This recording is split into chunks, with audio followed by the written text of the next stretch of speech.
Where's the music, Janis? I don't know what happened. It just it stopped. Janis? Yes.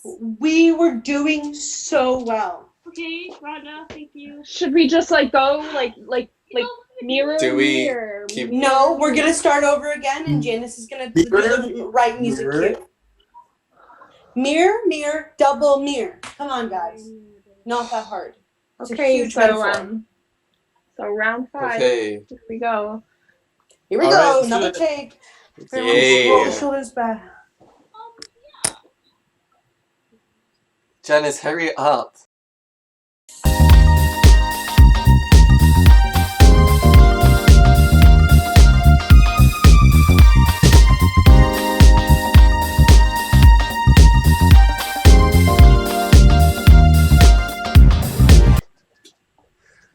Okay, I guess Janis doesn't know how to play music, so we'll just keep going.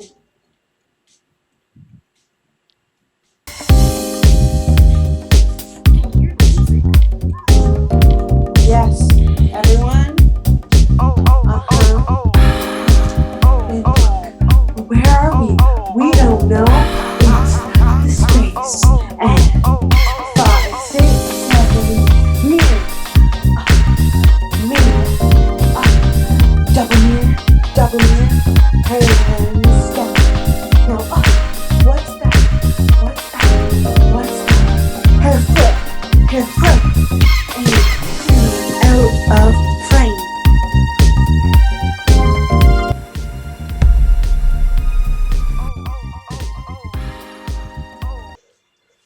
Okay, guys.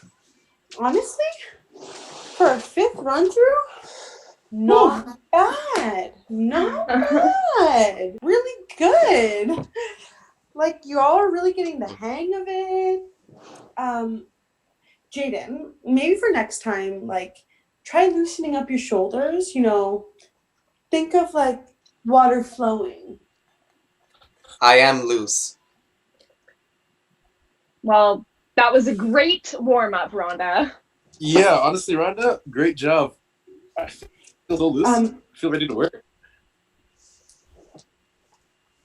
All right, guys. Thank you so much, Rhonda. Thank you so much for the warm-up. We are now going to move into pitches.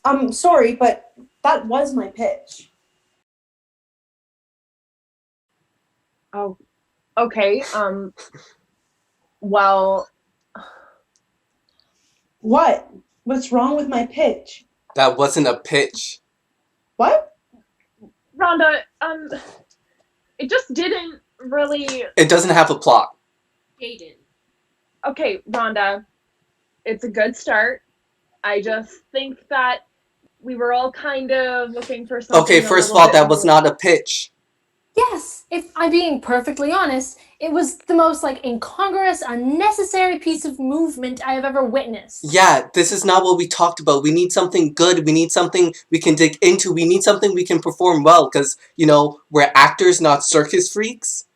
Please, even circus acts have a cohesive plot. Yeah, Rhonda, you should save this warm-up for the circus. Oh. No, son, don't cry. Oh my god. Bro, no. I'm not crying. I'll be a moment. Bro. Oh, there were definitely some good moments. Guys? Yeah. Rhonda, we can use some of that sequence movement stuff for research, Yeah, we can keep those elements for the future. So that it's not a no? Well, that doesn't mean it's a yes either. Sorry to interrupt, guys, but we are well over 2 minutes. Rhonda, Okay, again, yeah. Thank you so much for today, but we are going to move on to pitches. All right. Who wants to go next? I would. I'll go. All right, JW, you got 2 minutes. Okay, so hear me out. Captain Quarantine and the Sanitation Society. So basically, it's this really cool superhero, and he's immune to diseases and stuff, right? And so he works with this team, and they get together and they work on making sure people are social distancing, making sure people are cleaning up and stuff, and like, and they're really, really cool. And so, like, when people don't comply, that's when, like, you guys would come in. And so the sanitation team would come in and basically, like, make sure everybody's getting fined if they're not following it. And then so eventually he works with, like, the RCMP and the FBI, and they, like, figure out who's doing all these, like, quarantine protests. And, like, how boss is that? So wait, are you saying there's only one lead? And who's that going to be, you? Well, I know I'm not, like, the most experienced with everything, but, like, I would let you guys down, honestly. Like, if it came up to me, I would do it. Not a good idea. No. And I which think that's quarantine? actually. Go, Amelia. Go. Okay. I was just gonna say, Jeremiah, I think that's a really great idea, especially because superheroes are, like, honestly huge right now, so we could kind of play on that. Right? Like, I think that's the problem. In today's current climate, and more so to the benefit of this theater collective, a story centered around a very hyper-masculine, super male figure, it's not remotely progressive. It just appeals to the classic misogynist lens of the patriarchy. I don't really have a problem making CQ a woman either. Like, So it's basically Mr. Clean, but with superpowers. Okay, but, well, Oh. I feel like maybe if we... Thank you so much, Jaden. That was a great pitch. Love the... Jaden? Jeremiah. Actually, Jeremiah. Sorry, Jays. Team J. All right, who's next? Well, Janis, how about you go next? Huh? For pitches, do you have one? Why did I have one? Well, you're part of the group. Okay. Well, what's your pitch then? Amelia. Yeah, I'm not an actor. I know that, but Amelia, I'm the SM. so I'm the SM. So what? You don't have a pitch because you're the SM? Well, Janis, you did have a lot of opinions about my script, hence why we're here presenting pitches to replace it. So by default, I think you do have an obligation to present a pitch. Okay, Julia. I'll take that to my notes next time. All right, who would like to go next? Jaden. Yeah, I'll go. I know everyone wants to hear my pitch anyways, so get ready for the greatest pitch of all time. 2 minutes, bud. So, there's a superstar. He's rich, he's famous, he's got everything in the world. But then he loses it all. He's addicted to drugs.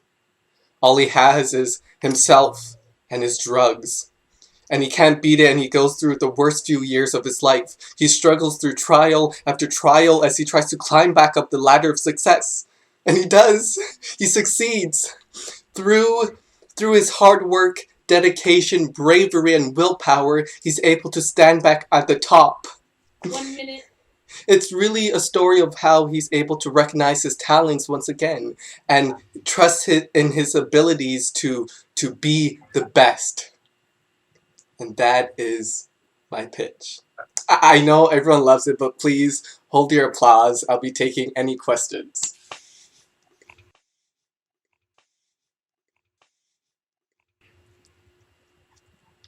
So, really, really great stuff, Jaden. Thank you for sharing. It was really deep. So I just have a couple of questions. So you keep mentioning this famous guy, all recovering and everything a lot. So I'd just like to ask where you maybe envision us coming in. Oh, yeah. Of course, you guys can be whoever you want. You could be like the mailman. Ooh, that could be a good role. Mailman, the drugs, like whatever you guys want to be. Maybe we could, embody the attributes of the drugs. Yeah, there you go. That could be really cool. Rhonda, that's actually a really cool idea. But, Okay. Jaden, come on, man. I don't, it's pretty one-sided. Why does this very clearly sound like one person's story? It's not. So I'm just going to go out and say that I think we should be doing our best right now and for next time just to focus on creating narratives that encompass the entirety of the group, right? I was. Jaden, thank you so much for that solo idea. It wasn't a Anybody solo want to do idea. next? Me. All right, splendid. So, I have done a lot of thinking about what's really relevant right now. And what I found intriguing right now is isolation. You know, not just social distancing, but I mean, true isolation, aloneness. And what that does to the female brain and how that affects women. You know, when the only thing that we see on the internet, when we see on the internet is Instagram models, you know, we're overexposed to these images in isolation. It's just you and these Instagram models. And I want to explore, how do we use this medium to explore how women confront their demons within isolation? You know, we see memories of her past being brought up, the male gaze, the internalization of the male gaze, even when she's alone, body dysmorphia, the patriarchy, the wage gap. Well, I don't think the wage gap really affects her while she's there, but like, I'm positive it will resurface. I was thinking we could use people to embody these themes, you know, like we were talking about using people to embody the drugs, but instead they're real issues that women face every day. Real issues that you can't escape from when you're alone with them every day. So that's the story I want to investigate. I know, thank you. Question. Answer. So who do you see playing the lead? Well, you know, I was envisioning Amelia as the face. I'm going to be honest, I just believe that she perfectly encapsulates the face of the every woman. Wow, sounds very white feminist to me. Yeah, I gotta agree with James on this. It's like okay, it's like a little weird. Is there something wrong with being a feminist? No, it just feels very like, let's have white women in the forefront because it's easy and lazy. Like, why don't we do something less basic, like have Ro in the lead, or hell, why not even Janis? Yeah, I mean, Janis. Janice, if you'd like to, I'm totally open to it. Janis should. Well, Janis likes to be Thank you, backstage. ladies and gentlemen, we are at time. Wow. Julia, that was a great take on the feminist theory. Loved your pitch. All right, who's next? Okay, so, all right, so I have this idea. To start off, have you guys ever seen Love Actually? No. Everyone knows Love Actually. Enlighten me.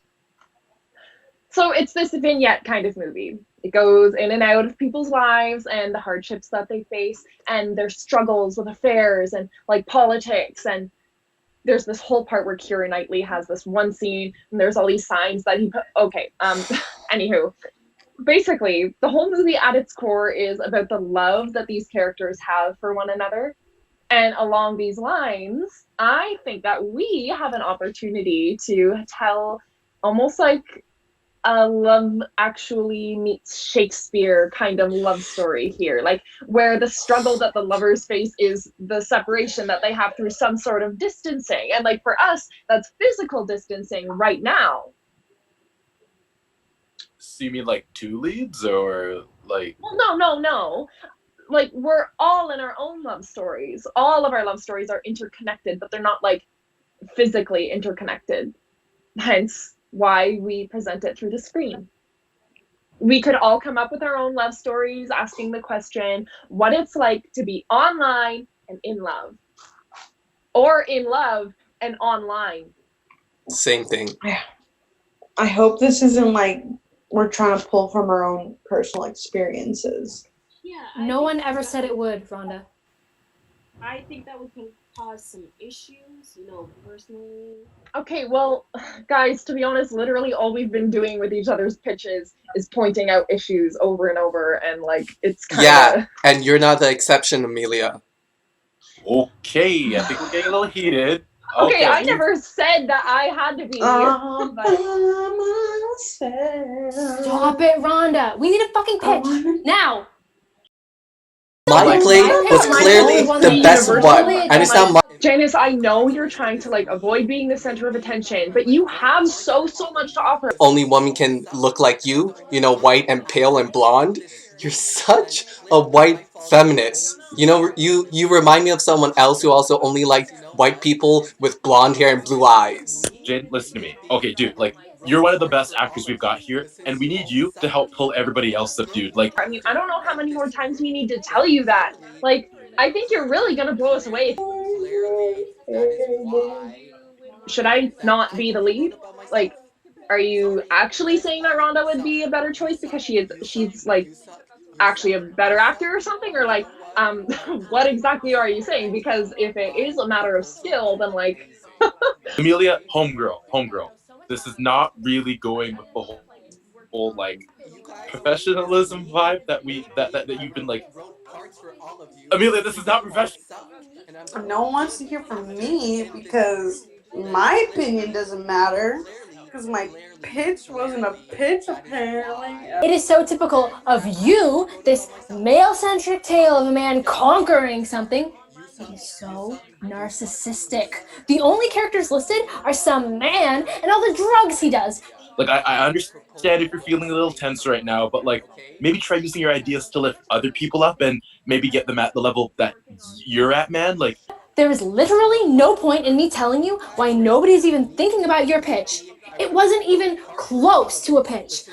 I've been in yoga classes with a more coherent concept behind them. That I only wrote about myself. Sorry, you guys all suck. So basic? You're the most basic person I've ever met in my life. Your ideas are so basic. You know, your parents should have just named you Nella because you're so damn basic. You don't even get the V from vanilla, you just get the Nella. Guys, stop! Just stop! Look, I have a better idea. Well? Why don't we do a draw? how? Next week. Everyone will email me and we'll pull something from that. I suppose that's the most unbiased answer. I like that. Fine. I can do that. Same. Sure, whatever. Alright, guys. Now that we're all done yelling at each other like little kids, let's move on.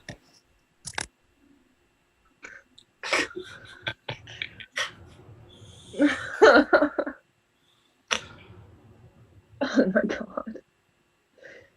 Okay, moving on. So next week we will have a show. Do we need to talk about anything else before we adjourn? No, Ian. Nope. We've literally passed our 3-hour limit, so. Rap. Okay, I gotta FaceTime my parents. I didn't realize we were over. I'll see you guys in the next meeting. Cheers. Okay, bye. Yeah? What? What do you... Sorry, guys, am I really... What the fuck do you want, dude? Yeah, I'm gonna go too. I have to work on myself, you know, get better as an artist. Okay, well, I'm gonna go too. I was thinking I might do a little bit of journaling just so I can pull from like some of my own life, some of like fiction for my idea. Like if it gets picked, obviously, but okay, bye for now. All right. Oh. Hello? Jules. Rhonda? Julia. I kind of need to talk to you for a sec. Okay. Well, this has been torture. You have been torturing me. I honestly don't know what you mean, Rhonda. You don't know what I mean. Are you kidding me, Julia? No, I'm not kidding you, Rhonda. Like, I have to come to these meetings and pretend like everything is okay, that it's not weird and awkward and hostile, and you just like, you're not answering my texts, you're not answering my letters, you don't even look at me in the meetings. Rhonda, how can you tell that? How can you see that I'm not looking directly at you? Oh, well. The answer is you can't. I'm looking at a computer monitor, Rhonda. Oh, that's not the point, Jules. I'm still in love with you. Like, I'm tired of getting this cold shoulder. You know what I want? I want a warm shoulder. I want you to brush my hair and, be nice to me again. Rhonda, Let's get back together. what? Jules, baby, let's just throw our past away and just be us. I mean, just us. And this show, I still love you, and I know you still love me, and I mean, you wanted me in the show. Rhonda, you knew that I was pitching my script for this project, and I actually deliberately told you not to audition. But the show has brought us back together for a reason. Rhonda, there's... Just think about it. I'm gonna go, and I want you to think about it. I know I said a lot, and your heart needs time to think about it, but you are my gem, Jules. Okay? Bye. Oh, what